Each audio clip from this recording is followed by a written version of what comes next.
So Pumla, I get to do this a fair amount, and this is a really rare treat because we were talking earlier that we first met 30 years ago. Now, why are you saying that?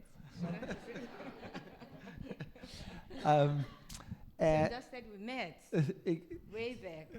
I think it situates us at a really important moment in South African history. And so December 1995, the Truth Commission was just kicking off, and you played a pivotal role on the commission through its Human Rights Violations Committee and were both the face of an enormous number of our hearings, encountering and bearing witness to the pain that victims expressed during that process, but also hearing the voices of those who were the perpetrators, who had inflicted the pain upon them.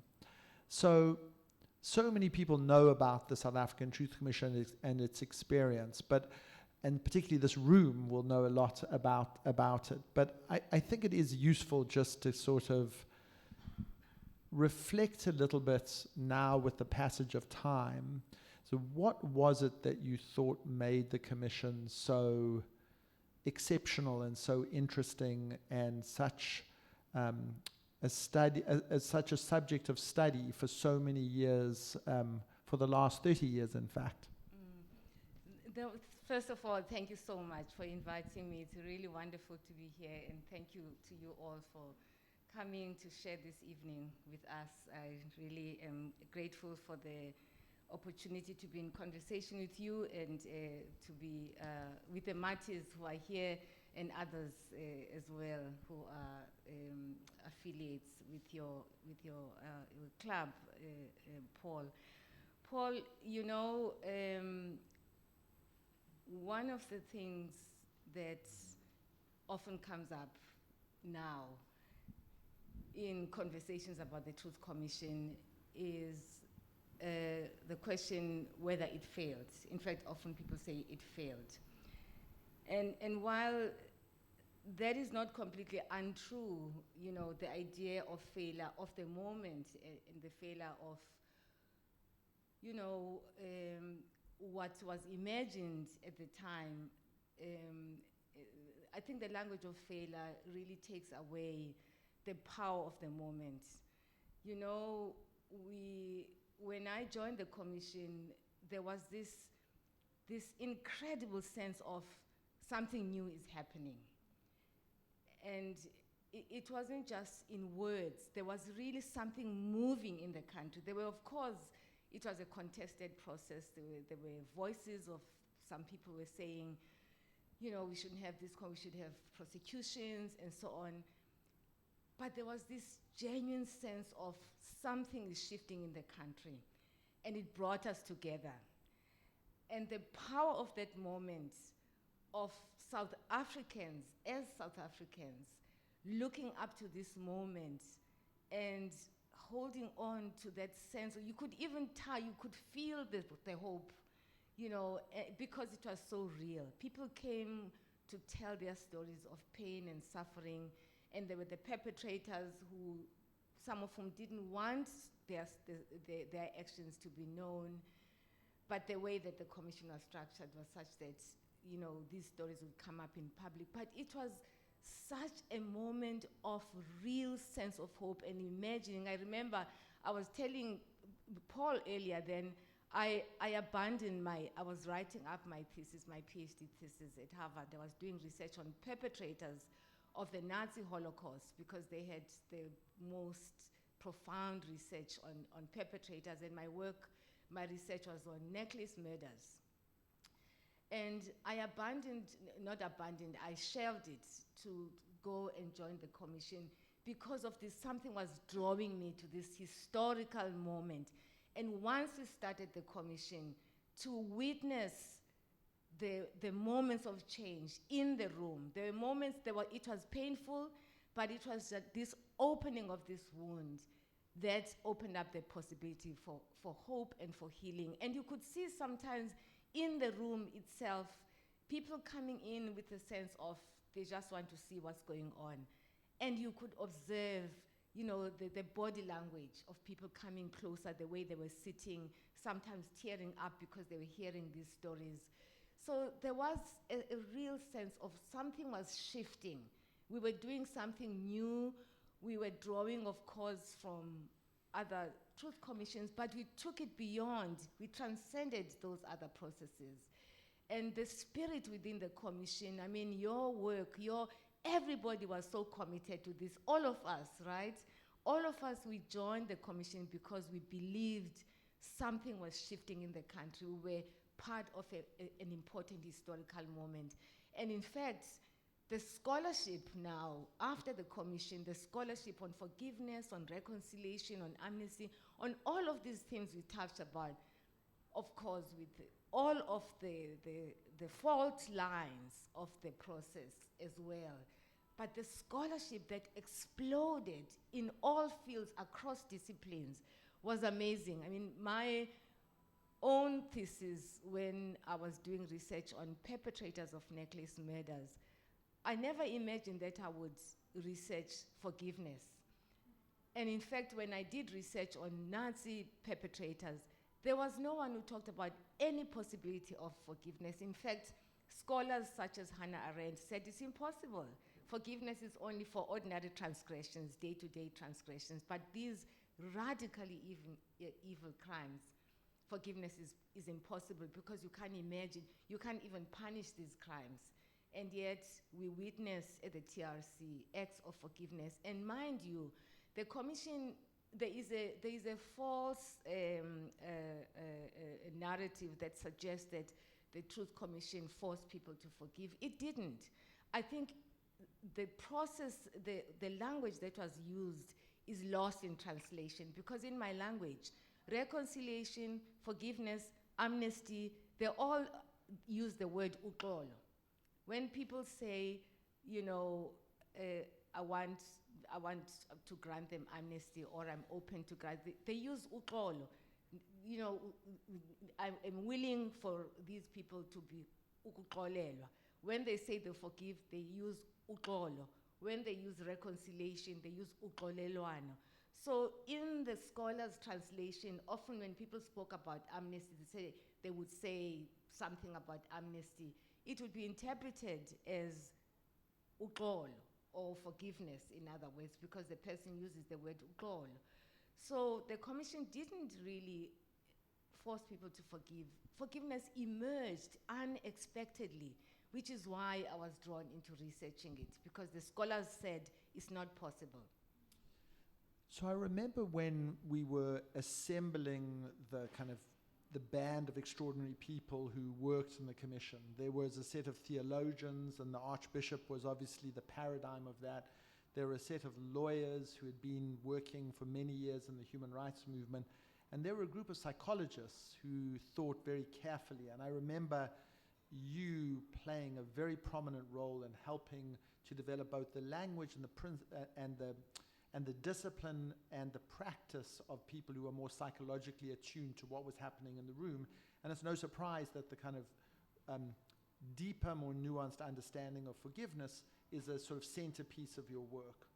So I wonder what you think the commission brought to the understanding of the field of forgiveness. Because forgiveness we didn't invent it. It didn't happen first during the proceedings of the Truth Commission, but it did do something new about how we think about forgiveness, or ought to think about forgiveness in the contemporary world, in criminology and theology and in ethics.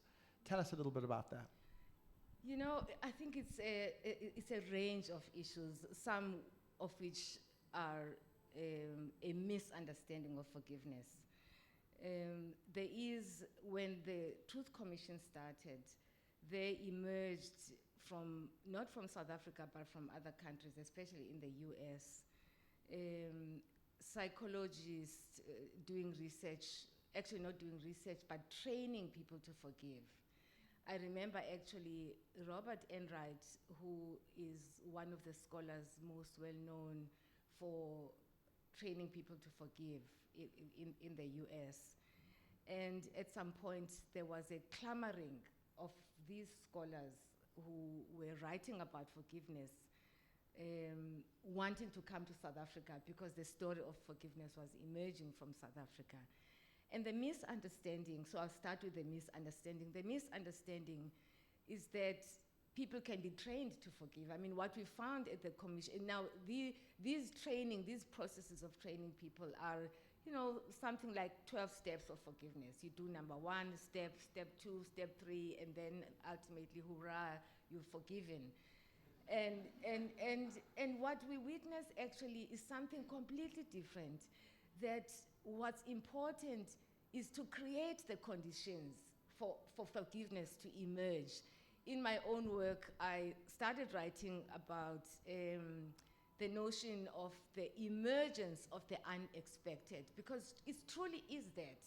Because it's something, sometimes we can't, as scholars, we try to explain and we think you can explain everything. You can't really explain. And these encounters between victims and perpetrators are so nuanced and so complex that, you want to find out when is the moment when the person shifts from being angry with this person and actually not wanting to engage with them. And then you notice that there's a shift. And this is why at the TRC, I proposed to your bosses that the Archbishop and Alex Borain, I suggested that we interview perpetrators to get a fuller picture to understand what forgiveness is about, because it was truly a phenomenon. It's never happened before. And so it needed to be examined. And so that perception that you teach people or people are made to forgive is really incorrect. What we witness at the commission is something much more subtle, that is something in the conversation, in the way that the perpetrator talks about what they did, in the way that they approach the families of victims, in the way that they present themselves and they show a sense of remorse. And not all perpetrators showed remorse, but those moments when perpetrators did show remorse, they taught us so much about the importance of the encounter. It really is about the encounter that you learn. And the more we get into the bottom of what that moment is, the more the process becomes more complex, because you realize that it may be a shift, it may be the look in the face, it may be something he says. I mean, when victims met perpetrators, they would ask ordinary questions like, what was she wearing? What were her last words? And sometimes it's the simple act of telling the truth about what happened. A perpetrator guiding a family member, perhaps to where it happened, or telling the family member what the loved one looked like, what they did in their last moment, or showing that they are trying now to revisit that moment and to acknowledge that their conscience failed. Sometimes it's just those kinds of processes, and for the perpetrator to show that. And as you know, not always, there weren't always perpetrators, ready to express remorse or even to confess that they committed the crimes. So sometimes we found that there was something just in the space of the witnessing, the space of the fact of the Truth Commission itself, the fact that Archbishop Tutu said there was an affirmation that just by the very nature of the space, the beauty of the space. I mean, in our minds, you remember there was this red carpet, the red chairs, the honorable, that kind of honoring of the victims. All of that contributed to this sense of the embrace of the moment by victims, and then openness, a sense of openness to that possibility that something might emerge that didn't exist before. So that's what we learned about forgiveness. I want to say, though, that you talked about 30 years. It's been 30 years. That's a generation. So my work has shifted now to thinking about the word forgiveness as the wrong words, because not the act itself, but the process as as something that is the most critical aspect of forgiveness, or forgiving rather. I'm more drawn now to the idea of forgiving, to suggest that it's never closed. You know, often when you say forgiveness, you say you forgiveness, you move on, and people use that expression actually. They say, oh, we're forgiven, let's move on, or even forgive and forget. But the problem with that is that actually people never forget. Even when they forgive, they never forget. And so there's something about the language of forgiveness that locks us into that space of thinking that everything is done and dusted and finished. But the 30 years have shown us that it hasn't. But that lesson, that moment of possibility, remains a possibility for us to look up to, or to create it again. So you've written on this exact point, and I'd like to quote to you something which I think is exactly that capturing this idea that it's not an endpoint but a process. And I want you to talk to me a little bit about that process. You write, forgiveness emerges from both within and outside the place of hurt. It requires a degree of an intentional openness, of reaching out beyond oneself towards the other. Therein lies both its transformative potential and its moral ambiguity. This is what is most frightening about forgiveness. And then you go on to list all the ways in which forgiveness can be frightening. The process can be frightening. And I want you to tell us a little bit about that, because you've obviously looked into that a little bit, and I'm going to come back to Eugene de Kock, but what is it about forgiveness that is both, that has such power, but also is such a frightening thing to engage in?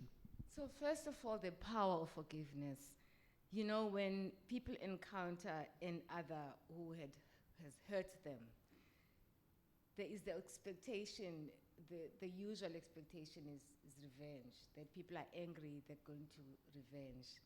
There's something about reaching out with forgiveness that takes the power back. It's a reclaiming. You are reclaiming your sense of power in a range of ways. One is that you are actually, it's a kind of a rarefied revenge. It's a revenge of some kind, but it's a rarefied revenge because you are rising above the place where this person had put you. And you are actually now the one, giving them what they need. You have the keys to their hope to rejoin the world of moral humanity. And that's a role of power. That's a very powerful place to be in. Now, the importance of that moment is that it can be abused, right? Because you've got the power, you can actually even reinforce the exclusion of this person by refusal, even as the person is showing that they are laying themselves bare.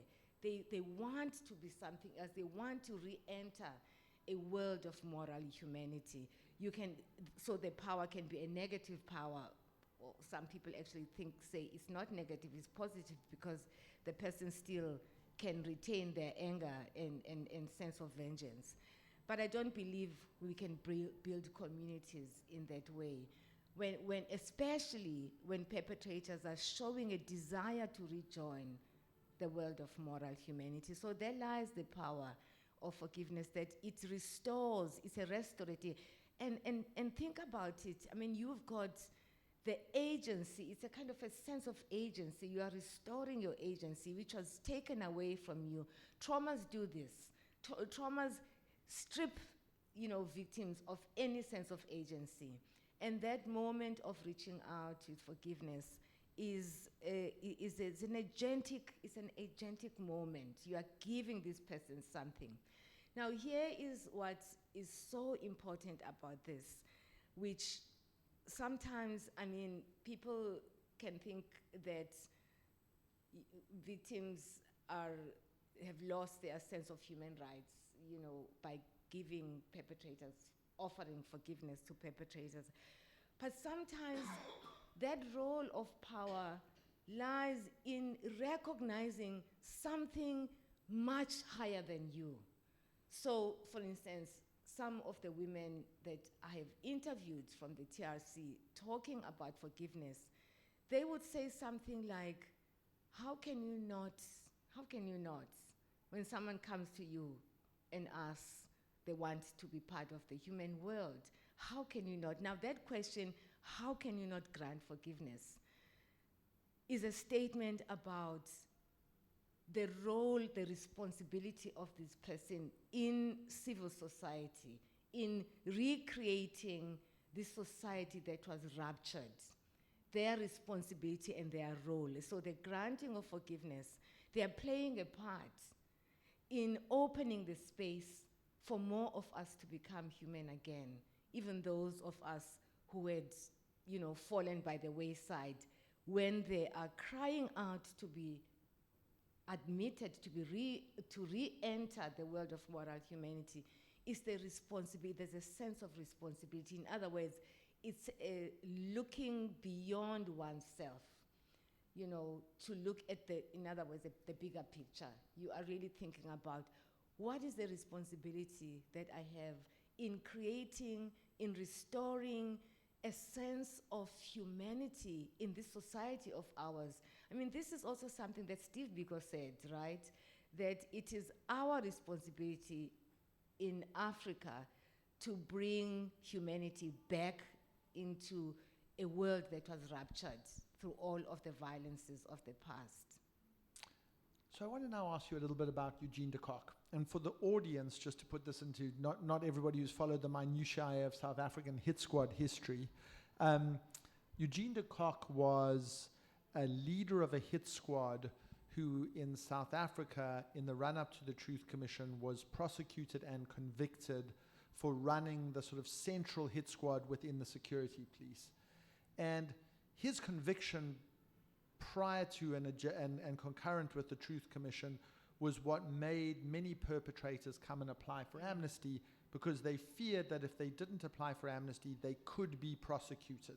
So he was a scapegoat and a sacrificial lamb, because very few perpetrators were in fact prosecuted, but his prosecution enabled the amnesty apparatus of the Truth Commission to operate. What people who don't know about Pumla's work is that Pumla, during the commission, had many, or you will tell us, encounters with Eugene de Kock, and wrote an award-winning book about those encounters. And it was a not uncontroversial thing to do, to be sitting down in the presence of a person responsible for assassinations, torture, and was at the heart of the South African killing machine, the South African state's killing machine. So tell us what caused you to want to be with Eugene de Kock, and tell us a little bit about what came from those encounters. In Port Elizabeth, the hearings of the Truth Commission were happening in different regions, and within those regions in different cities. And in Port Elizabeth, I was invited. We were based, my location was in the Western Cape, but sometimes I went to the Eastern Cape or the Western, or East London, Port Elizabeth, usually East London or Port Elizabeth, when there were cases where the commissioners felt they needed more support, or there wasn't a cluster speaking person, or there wasn't a psychologist. They just needed, and that was one of those moments. And at that particular hearing, the widows of victims that were murdered by Eugene de Kock, it was their day to testify. The Motherwell, it was called the Motherwell bombing. And Eugene de Kock, as a kingpin in all of these crimes, although he was based in Gauteng, he would be called, because he was an expert, he sort of had ways. He was often consulted, even in areas where he was not responsible for torture or murder. He would somehow be involved. So this time he was asked to create a bomb that would be detonated by remotes. And so that was his role in this crime. And so he In fact, he is the one who exposed the identity of these police who were denying, actually, until Eugene de Kock testified, they were denying responsibility. And so he came to say, well, I built the bomb. They asked me to build the bomb, and this is the story. He gave the story. And what was unique about that testimony is that Eugene de Kock asked to meet with the widows in private afterwards. Now, it had never happened before. He spoke through his lawyer, Skag Hugo. And what was even more unusual is that the widows agreed to meet. I mean, unusual because it was unexpected. And they agreed to meet in private. And so I met them after the meeting with Eugene de Kock. And they explained that he asked for their forgiveness and explained to them how how he felt about the loss of their loved ones. And this was the first time, actually, my first encounter with a story, an actual story of forgiveness. And my question, my head was reeling, what does it mean? You forgive someone for killing your loved ones, and a Eugene de Kock, and remember Eugene de Kock was nicknamed Prime Evil. And so I was really intrigued by this, for both because as a black woman, these were black women, I wondered, were they duped into forgiving him? Were they browbeaten by Eugene de Kock? How can it be? I just did not believe, I couldn't understand it. But the more I engaged with them, the more I felt their forgiving was genuine. It was not just words. And so it was something for me that was worth further examination. What does it mean? The question, what do you mean when you say? So when I spoke with them, I did a sense of just a kind of a superficial sense of understanding, and I felt, I didn't feel satisfied. I wanted then to interview Eugene de Kock because the person responsible for this act of forgiveness, it must start with him, with what he said, what he did. So I applied for permission. I may even have written via you for permission to interview Eugene de Kock, and so traveled to Pretoria. The permission was granted, traveled to Pretoria, and so that was the main reason. I wanted to understand, what does he mean by his apology? How do you apologize for something as egregious as murdering? And they were not the only ones that he murdered. What does he mean? And so I started the conversation with Eugene de Kock in April of 1997, and I interviewed him for a total of a little more than 46 hours for over 3 months, a period of 3 months. And may I say something about that first encounter? Now, remember, the push for me was really just to check out, if you see what I mean. I wanted to check him out. What was it about? So my idea was I would just spend 1 hour with him. I would sit for an hour, and prison times, you are given 1 hour anyway. And that was the intention, really. I wanted to just get a sense of him. Was he genuine? Can you even gauge genuineness of an apology? And in that room, when the first moments with Eugene de Kock, asking him to tell me about his encounter with the widows. When you are interviewing someone, this is such a heavy topic. You find, you do sort of like ordinary questions, but I was so eager to really get a sense of what was your encounter? What happened in that room, with the widows? And he started shaking. The table was very narrow table between us.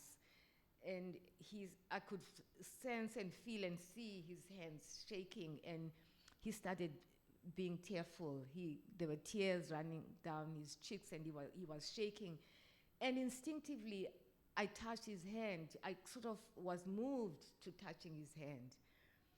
And shortly after that, in fact, it was time already, by the end, and it came as a relief to me because I touched the hand, and then the guard came to say, your time is up, and I felt relieved.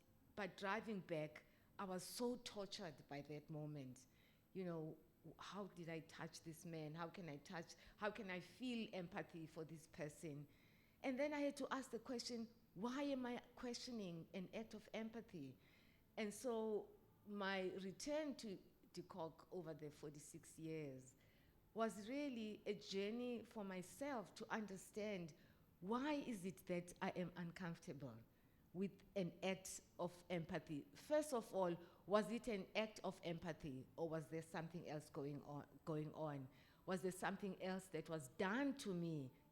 Again, as a psychologist, all these questions, interrogating myself and interrogating that moment.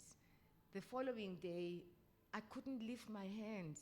It was heavy, it was numb, and the body talks to you in so many ways because of all what, Eugene is associated with. But the more that those kinds of visceral aspects of that moment came back to me, the more I was drawn to understanding more about that moment, because it seemed to me, sometimes I can say to you that this is the why, this is why, but sometimes these moments actually, you are drawn to them in ways that no matter how much you explain, it's a moment, you are drawn to it, it's created, it's something that, you find yourself there. It calls you, in other words. So I really was called to that, all of that. I was talking about that moment that whole week, and then Eugene came to the hearings the following week, and during tea break, he came to the corner where the tea urn was, and he came. Actually, he called me, asked someone to call me. I remember it was a bit of a joke in the commission that, Prime Evil wants to see you. And so I went to see him in the tea room, and he said, Pumla, I want to thank you for reaching out in the way you did. And then he says, that was my trigger hand you touched. And so that opened up yet even more questions now. What is going on here? What is going on with him? What was that moment for him? So I went back and went back and went back, interrogating. And throughout all of those moments, I had no doubt that that was an authentic moment. Authentic for myself in the way I responded, authentic for him in the way that he was talking about that encounter. But I knew that I have to tell the story. And so I have to think about, how do I tell the story to your people, at the commission, and others as well? How do I tell the story? And the moment happened on the penultimate interview, just before I ended my interviews with him, because the commission was also coming to an end, the public hearings. And he says, and I'm in prison again to see him and to say, I'm coming, next week will be the last, and so on. And then he stands there, he kind of hovers around me. I'm leaving, and he's hovering, he's not leaving. Usually he goes to the guard and he's off.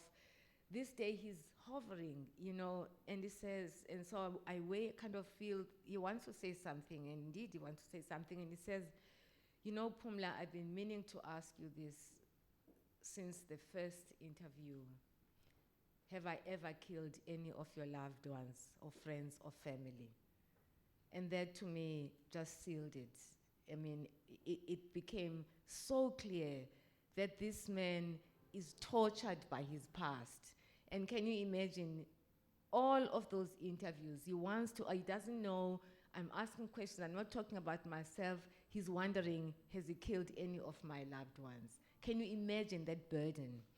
And so the book was a journey through all of that, really opening up this complexity and all the moments of ambiguity, because, you know, this is not a story of closure. In fact, it's a story of an opening of a new chapter. It's a chapter and a journey that must be undertaken. And that's really, if we can take anything from the Truth and Reconciliation Commission, is that it's possible to open these journeys. A lot has happened in our country, a lot that is wrong, but there is a lot that is possible as well, because we've seen that moment of possibility. So now I want to ask you a question about forgiveness.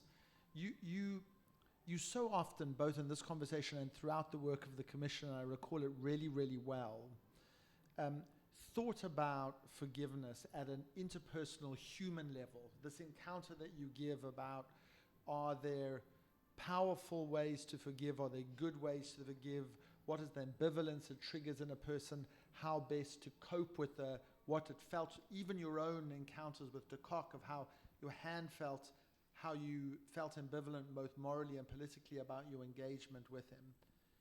But of course what a commissioner has to do is deal with things on multiple levels. It has to deal with the interpersonal interactions between victims and perpetrators, but it has to think about a societal level, about how that performative notion of forgiveness will either benefit or burden South Africa in the present and in the future. And so the question I really want to ask is there something at a more societal level that we can deduce from good or bad ways to forgive? Because you could forgive in a way that enables impunity.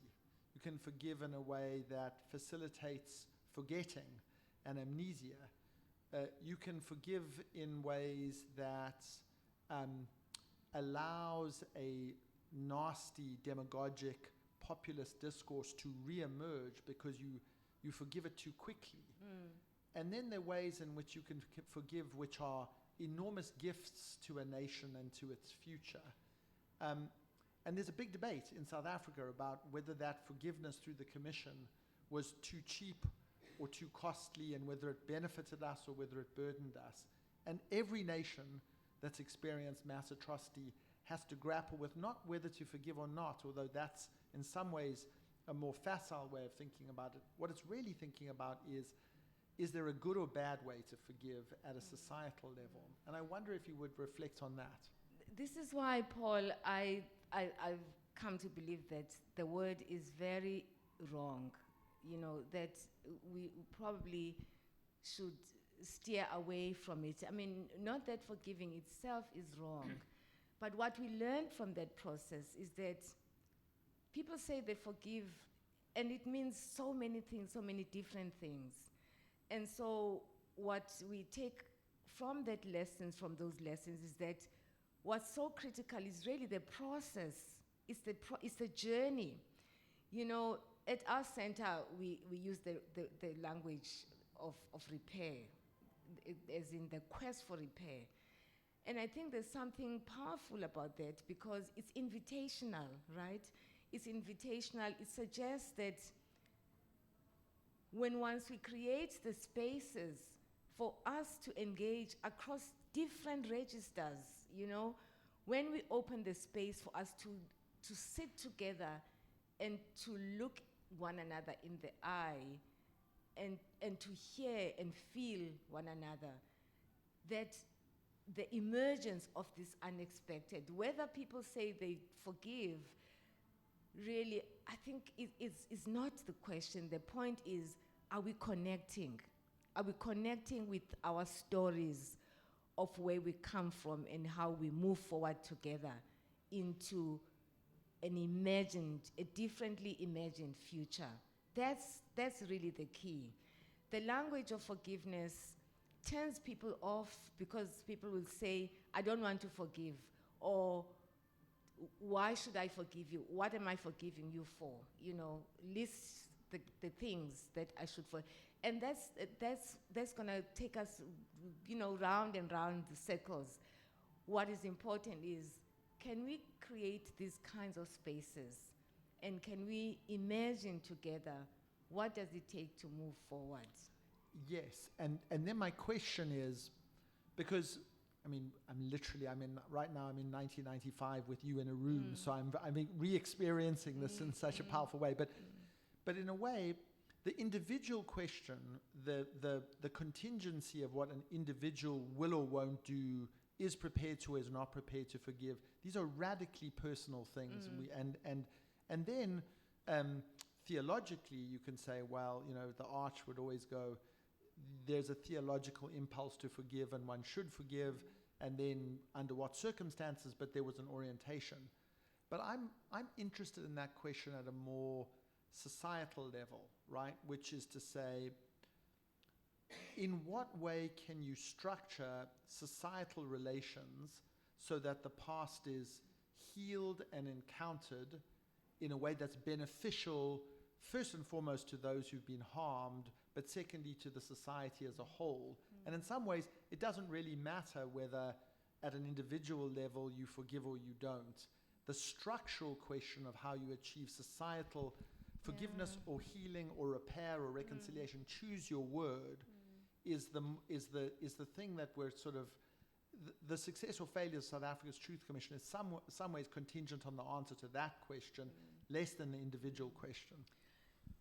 You know, one of the challenges, Paul, we face in these kinds of conversations is that so often we want for answers, we want for something that is definite, that's going to lead us from this point to that point, which is important, of course. We need to imagine, how do we do it? How do we move forward?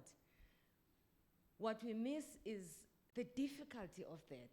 It's very difficult because when you bring people together who come from different sides of history, there's certain things that have to be faced. And sometimes facing those things evoke shame, right? And the power of shame in silencing action is enormous, because shame, people are so afraid to feel shame that they don't want to go there. They don't even want to face that past. They don't want to face the extent to which they contributed to the violations of the past, and its structural and its continuing transgenerational structural aspects, which is really the thing that actually is the elephant in the room. In all our histories of the past, the elephant of the room is that we've got people who were excluded from privilege, we have people who benefited from privilege. And those conversations are hugely difficult. And why are they difficult? Because they evoke shame. And so what is the challenge? The challenge is, how do we do this in a way that doesn't deny that reality, but helps people to hold the space of shame, so that even if it means people collectively can say, we feel shame, but how do we then help people to transcend the shame? Right. Is the challenge, because the reality is that this is not just the past. These issues are transient. There is an afterlife of these kinds of things, you know, and we are seeing it everywhere in our country and in other places as well. So here's a sort of very kind of insider baseball but externally relevant observation. So one of the biggest critics of the South African Truth Commission immediately after its work was a scholar in Colombia called Mahmoud Mamdani. And Mahmoud Mamdani is the father of Zoran Mamdani, who's about to be elected, God willing, the mayor of New York. And his critique... no, but he was at Columbia University. Yeah. And he would say that it's all very well, the small number of people who were perpetrators and victims that you interviewed. It wasn't such a small number, but the real question is the structural injustice between black and white South Africans and poverty, and that's the question. And what the Truth Commission did is it obscured the deeper structural injustices by focusing on the individual gross violations of human rights. It wasn't really so much Eugene de Kock, it was more the minds, and it wasn't so much individual acts of of torture and assassination, it's the structural nature of our economy. And reconciliation doesn't really matter between two people. It's the transfer of wealth and opportunity between white and black South Africans. So that was his critique. Many ways in which we can nuance that and take that on. But in some way, his son is now fighting an election. And that election occurs in a context where New Yorkers feel as though they've been left behind, that there are two economies, the wildly privileged and the people who've been left behind. And there's a president who today said we'll limit the number of refugees to America to 7,000, and the one group of people who will be privileged is white South Africans. And the reason he's doing that is, to come back to your words, I think, is because he doesn't want there to be a sense of shame. In fact, he wants the opposite. We have nothing to apologize for. And in fact, the people who should be apologizing is the people who are trying to make you make amends for the past, or say that anything bad happened in the past. Because if you can get rid of shame, the politics then follows and the economics follows. I have nothing I have to repair. I have nothing I have to undo. There's nothing that has to be changed, because the present is not the function of an injustice. And there, I think, is the sort of interesting link of what's the link between South Africa and the world, is that debate about what you feel shame for, and therefore how that translates into our current politics, is vitally important. And forgiveness sits in that a little bit, doesn't it? It's there in the middle of it, which is, in order to ask for it, you have to acknowledge that I'm responsible for something. No, absolutely. I mean, it is, as I say, it's a big elephant in the room, because it's that thing that is difficult to talk about, and yet it's the thing that's going to free us. You know, there was a moment in South Africa when F.W. de Klerk apologized. I'm not talking about all the other apologies, you know, that Archbishop Tutu would say, you say it and you negate it. I'm talking about the final one, the post-humorous one. And it's a lost opportunity, because there is a moment of reckoning, you know, that could have been a moment of doing exactly the things that we say are difficult to do, are shaming. Because if the last president of apartheid stands up and says, this was a crime, and this is what happened, and he names it, he says it, but then he says, wait until I die. And so there is no sense of engaging with that moment at a public level. You know, you remember Willy Brandt, the Chancellor of Germany, and the famous kneeling in front of the Warsaw Monument in Poland. And he had already started a kind of a reconciliatory language way back then, you know, before the TRC even. And so he kneels in front. I mean, no one is expecting it. I mean, although I think that he probably knew he was going to do it, because he had already started the language, you know, kind of the do-nadering, you know, with the Eastern Europe. In fact, I think that was the beginning of the fall of the Soviets, of the communism, was those kinds of gestures by him. He kneels in public. The cameras are there, the world is there. He's engaging with a history, with a past. He says, I take accountability. And that act, that gesture, that performative act, he's there.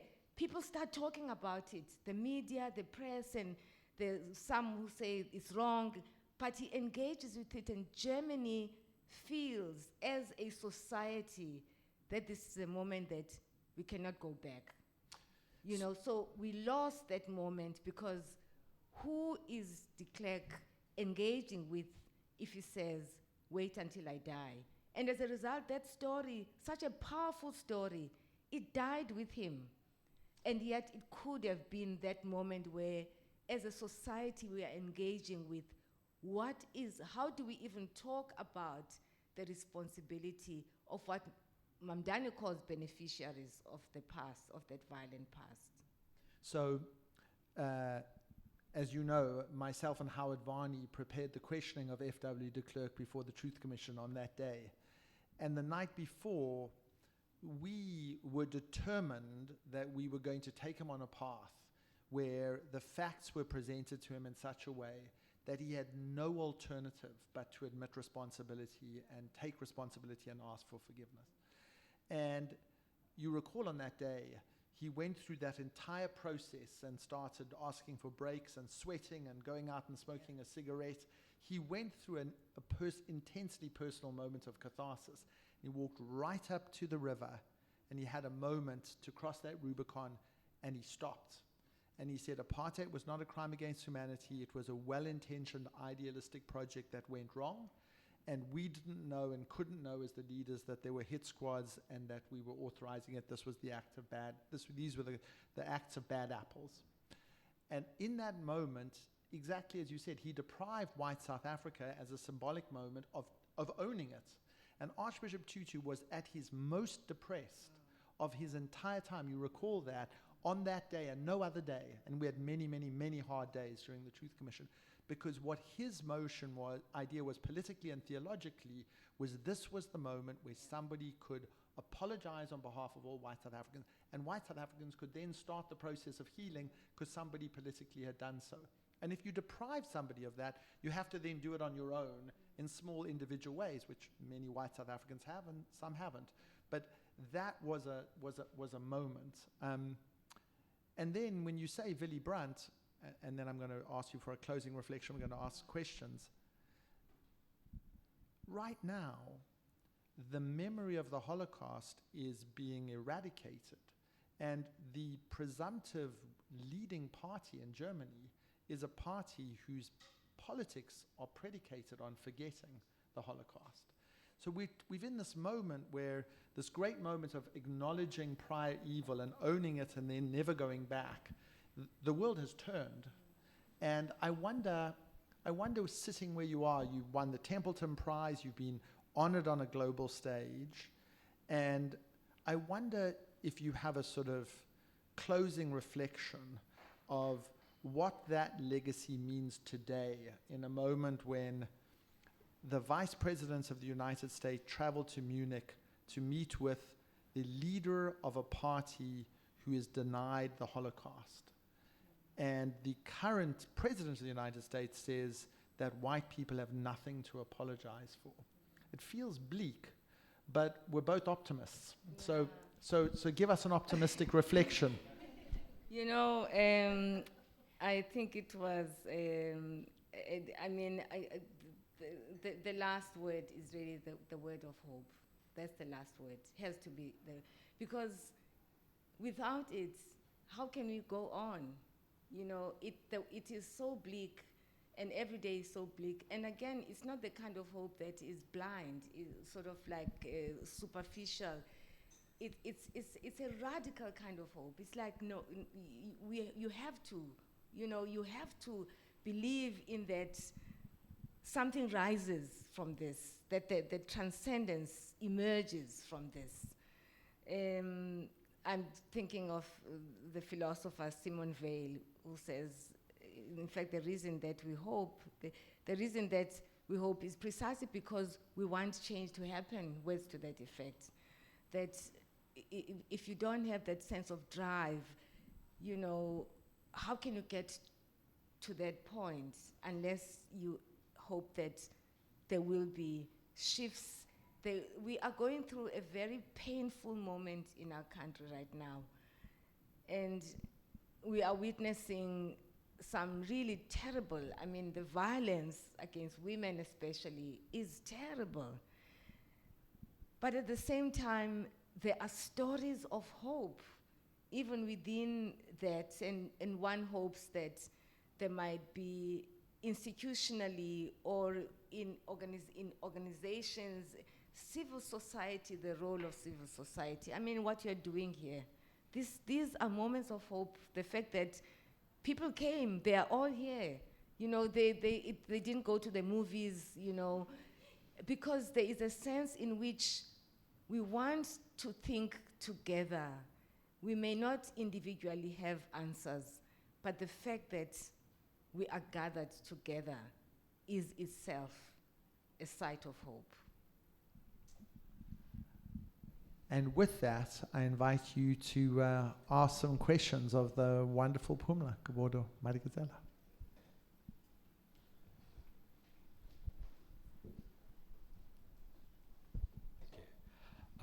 Good evening. Thank you so much for sharing your reflections. It's been incredibly captivating. I was struck by the question that Paul posed to you about forgiveness and what makes for good and bad forgiveness. And I was thinking, and as he was posing that question to you, I was thinking about the case of Chris Hani's murder and the instance where the perpetrator shows no remorse. And the victim doesn't forgive because there's nothing to forgive. So, and how do we think about that moment as a society? Because then it's cast in this binary between you forgive and we move on, and you don't forgive and you hold on. And your framework on rethinking forgiveness and thinking about, I forget how you mentioned, I would be really interested in how your reflections and thinking about what is that other place that allows us to understand? Great. It really shows us that there isn't one way to respond to these encounters, that people have a right to withhold forgiveness, that we mustn't expect. In fact, this is the other issue, that we can't prescribe forgiveness. People have a right, and one person at the Truth Commission, I interviewed her years after the Truth Commission, and she said, I don't want to forgive. I don't ever want to forgive. I don't want to absolve these men of, and be the one. They must face their maker. And part of what's going on is that sometimes people feel that by forgiving, you are losing something. You are giving up, yourself. And it's true, in a way, you've lost a loved one, you never get them back, and so you feel a sense of betrayal. You're forgiving the person who murdered them. You may feel a sense of betrayal, and some people do. And so when people hold on to anger, they are angry because for them that is the path. But it's not necessarily a healing path. It's not a path that's going to heal them. But, so be it. They don't want to heal in this other way. They want to hold on to no matter what you say, it will not change them. And here is an interesting story about the Hanis. A few years ago, we had a conference and we invited Lindy Wehani, the daughter who was, I think she was 9 or 10 when her father was murdered. And she went through a very difficult time losing her father. And we had a conference, and we invited her, and I was in conversation with her at the conference about her encounter with Valus, the man who murdered her father. And she talked about how in that meeting with him, how she felt when Valus talked about his daughter, who was 10 years old when her father was murdered by him. He mentions it that, oh, my daughter is the same age as you, was 10 when I was arrested. And then she says, I felt that, I wish he could be released. I mean, one doesn't know what that means, of course, but she says, I wish she has a conversation with him, and it's not a hostile conversation. She leaves saying that, I wish she could have a chance to live so that at least one of us could have their father. Now, how do you interpret that? Of course, it's not forgiving, but there is something there that says something to us about the power of the encounter, the moment of encounter, and what it does when we show our vulnerability and our humanity, and when we are open to receiving the humanity of the other. And so those moments are so critical. I'll tell one. I know sometimes there are many stories, they take time. There's one other story. Some of you may know about the book, The Sunflower. Who of you know about The Sunflower, written by Simon Wiesenthal, who was he was not in the death camps, I think he was in the labor camps, the Nazi labor camps. And a dying soldier, SS soldier, says to the nurses, can you bring a Jew, someone who's a Jew? because he's dying and he wants to, he's committed terrible atrocities. He's dying, he wants to express forgiveness. And it so happens that it's Simon Wiesenthal. And Wiesenthal sits next to this man and he tells him about what he did and so on and so forth. And he asks him for forgiveness. Simon Wiesenthal gets up, doesn't say anything, he walks away. And then long after his release, he writes about this moment. And first of all, he tells his other comrades who are prisoners with him in the camps. He says, this is what happened. And they all, one of them is a rabbi, and they say, of course, how can you forgive? And it's a story that he takes long after his release. He writes a book, it's called The Sunflower. And there are several seminars about the sunflower, people being asked, Archbishop Tutu was one of them, people who are Muslim, people who are Buddhists, ordinary people, scholars, what would you have done in Simon Wiesenthal's shoes? And there are a range of responses. But and all the books, there are several, iterations of these seminars where he asks people to respond, and others take it on, they make it a project of theirs. But one of the things that is missed in that book and nobody talks about is Simon Wiesenthal then talks about how he searches for the home of this man. He goes after do you remember that you read the book? Anyway, he goes back, he finds the mother. He walks into his home, finds the mother, and there are photographs of the father was also part of the Nazis, and tells the mother about the encounter with the son. And the mother is so moved. He was a good boy. He was my son. He talks about his son, about being a good boy, and in glowing terms. And Simon Wiesenthal is standing there thinking, he murdered my brothers, my people. But you know what?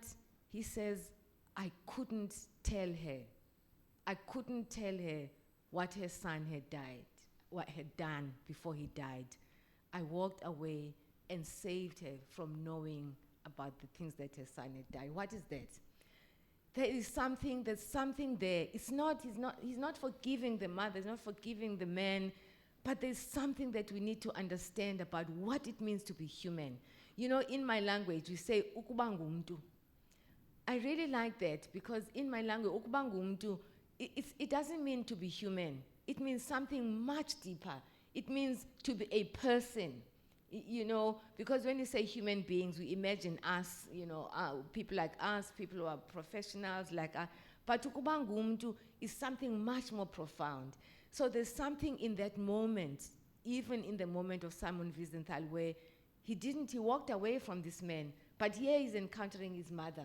He says, I can't tell her. I have to. In other words, he feels for her. And so how can we create opportunities for us to feel one another in that way, to feel the presence of one another as umntu next to another umntu? Wonderful. Please.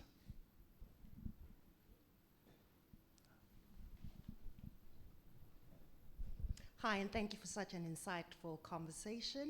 My name is Gwanele, I'm from Zimbabwe, and I say that because bringing back Ubuntu, I'm so pained when I see people walking into clinics and being prevented because of xenophobia. Number one, what conversations, difficult conversations, need to happen to see the humanity in each other? And secondly, how do we you talked about repair, how do we bring back remembrance into the conversation of where we've come from?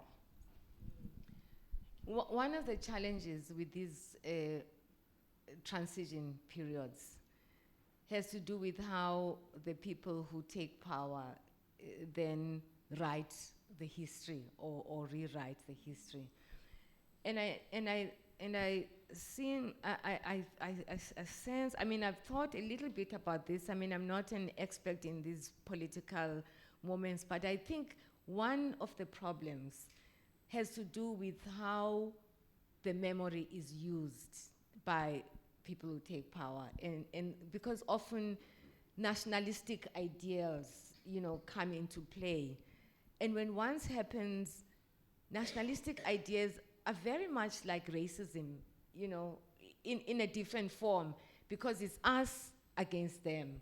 Because now it's us, we've done this, we've won, we have conquered, and you create an usness that then wants to exclude others. I mean, in a way, that's what we are witnessing in the US. It's a creation of that strong nationalism around making America great again. So that it's now this nationalistic, you know, patriotism that is exclusionist to the extent that we don't want others. And so the problem was xenophobia in my country. I mean, a country where the people who fought against apartheid were so welcome, including in your country, you know, and yet now this generation doesn't have that history, doesn't know that history. And even if they knew that history, the politics are so different now. They are a politics of we-ness, which is a kind of, also an exclusionist kind of, we are now the people who are holding the power, and we liberated the country. So the narrative then unfolds as a very strong nationalistic narrative. And the history, the past is important, but it's how is memory used or abused? You know, not in a way to rekindle old hatreds, but in a way that really holds the space for us to remember that you are here because someone else opened the door for you to step into the space of transcendence.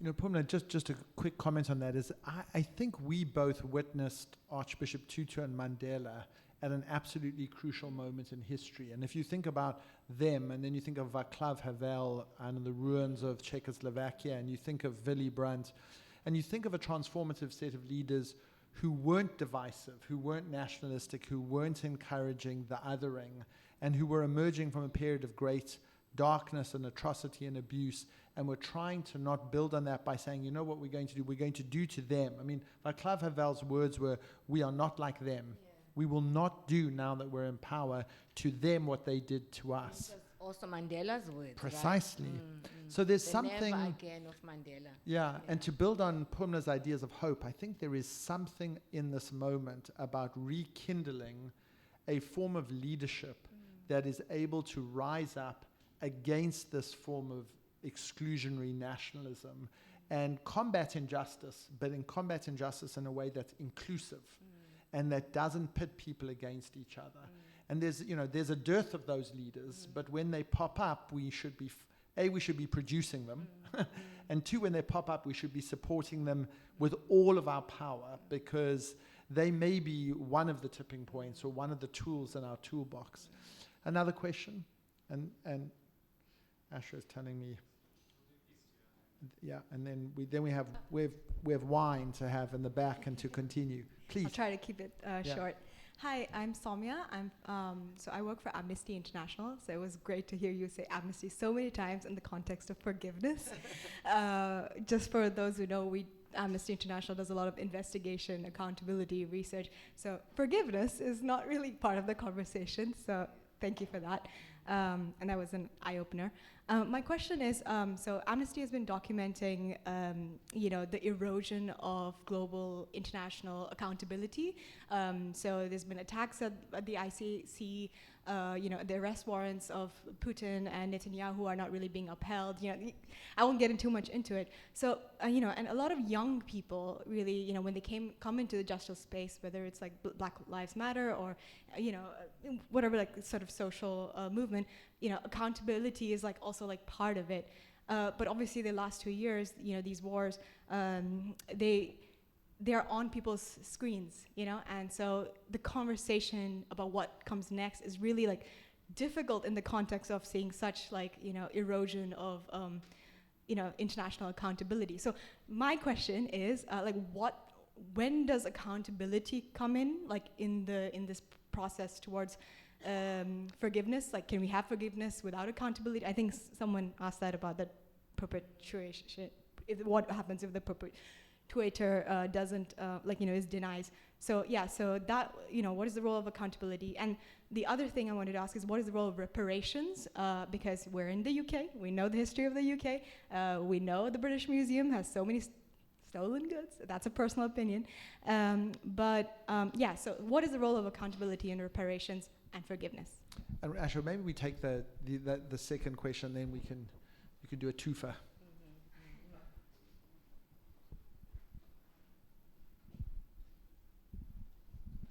Hi, I'm Kingsley Abbott, a human rights lawyer, currently with the University of London. Just thank you for such a wonderful, thought-provoking discussion.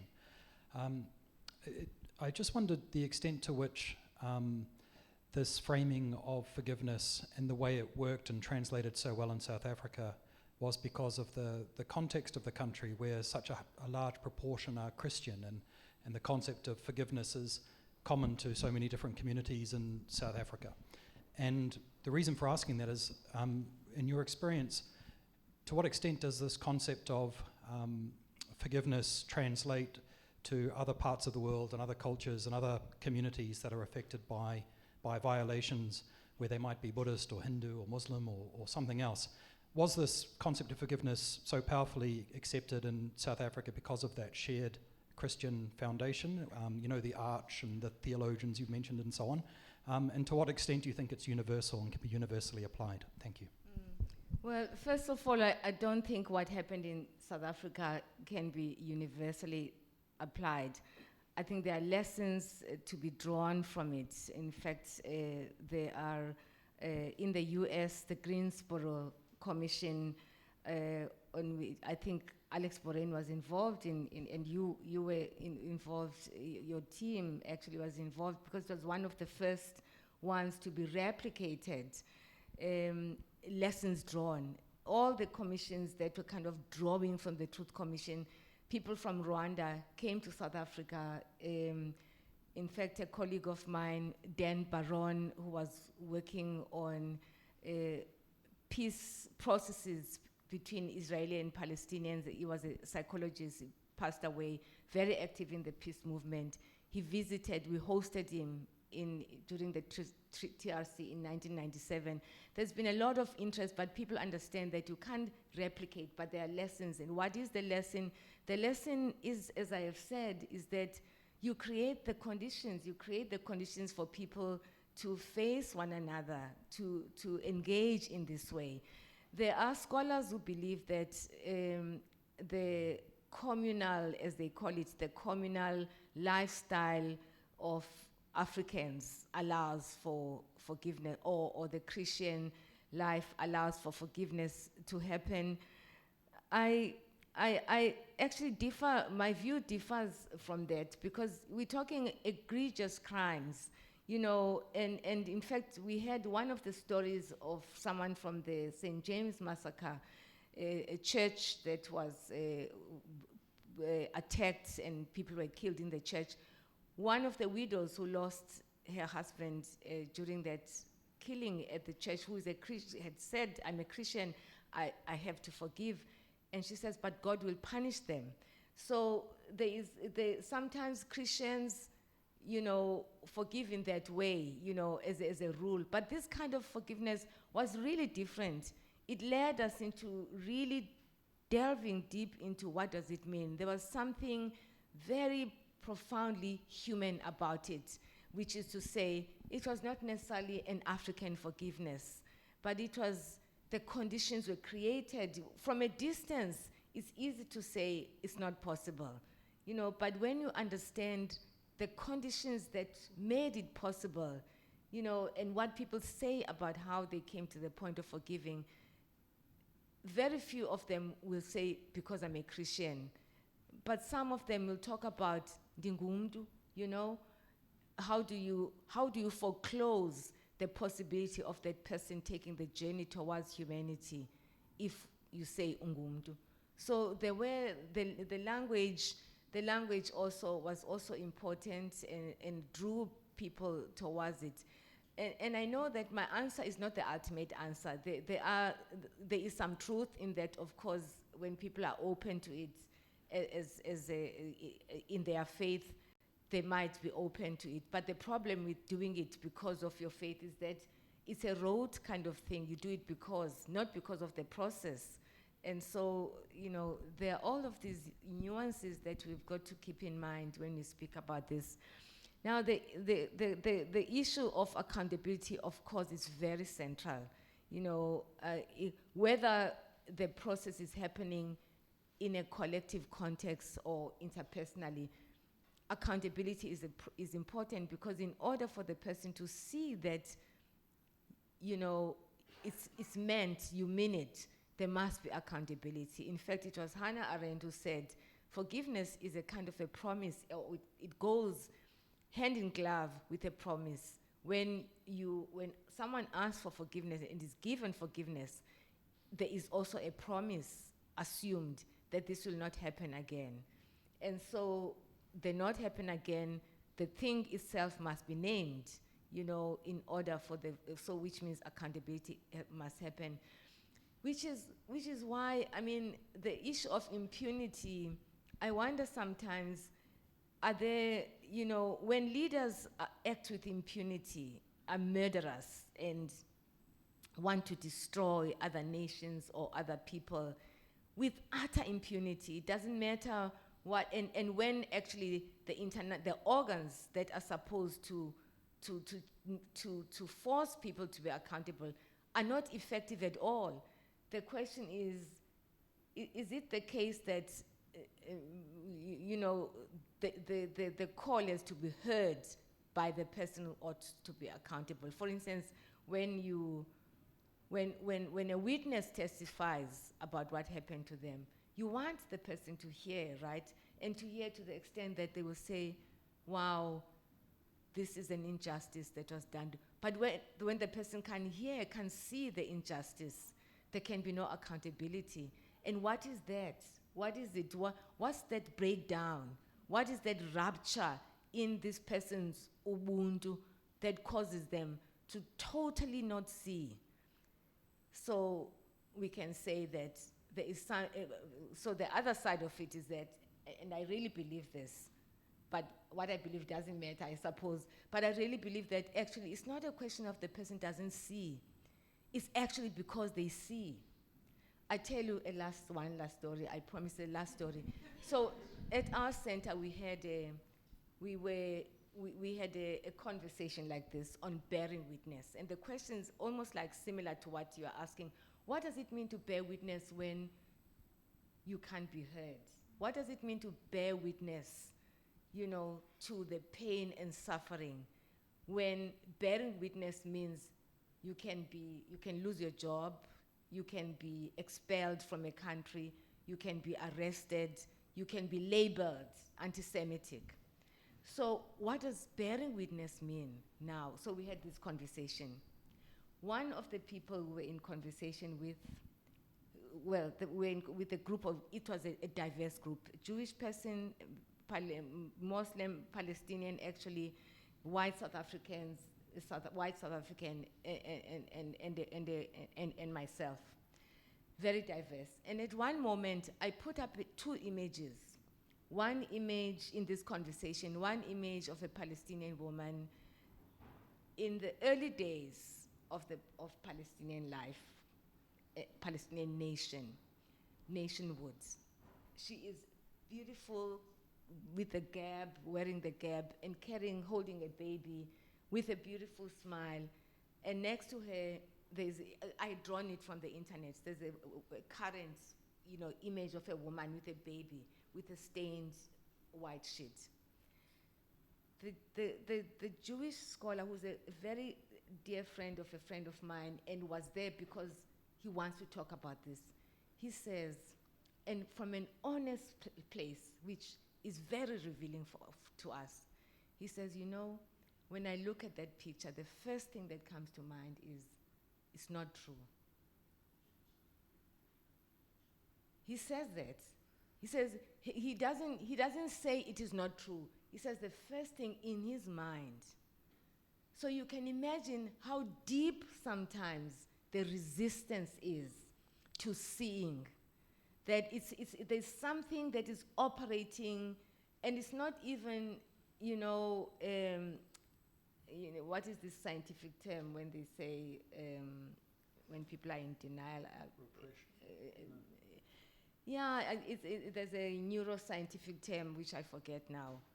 There is something that we really have to understand about what's going on when someone who is very open, actually writes about these issues. He says at that moment, there was just for a split second, a voice that says, that's not true. So for people who then continue to say it is not true, there is something that is being consistently resurrected. That voice of denial must necessarily be resurrected in order to survive. Otherwise, how do you survive if you accept that it's true and it's happening in front of your eyes? Who are you as a human being? How do you define your humanity if you are going to, even for a short moment, say it is true? So for those people, it is that complexity that faces us in all of our stories, in all of our histories. And that's what, you know, Donald Trump is enabling. Donald Trump is enabling that resistance to seeing even as you even see it. The utter resistance, the holding on, he's creating that space for that, to sustain that sense of it's not true. We were going to end on a note of hope. There is so much hope in your life and in your work, and I want to bring us back to that. So you've told us a lot about storytelling and narrative and forgiveness and space and humanity. And in the Wiesenthal story, he also at some point reached over and gave the Nazi a glass of water and waved a fly away from his nose, even while he remained silent. And that was also the same way you reached out and touched de Kock.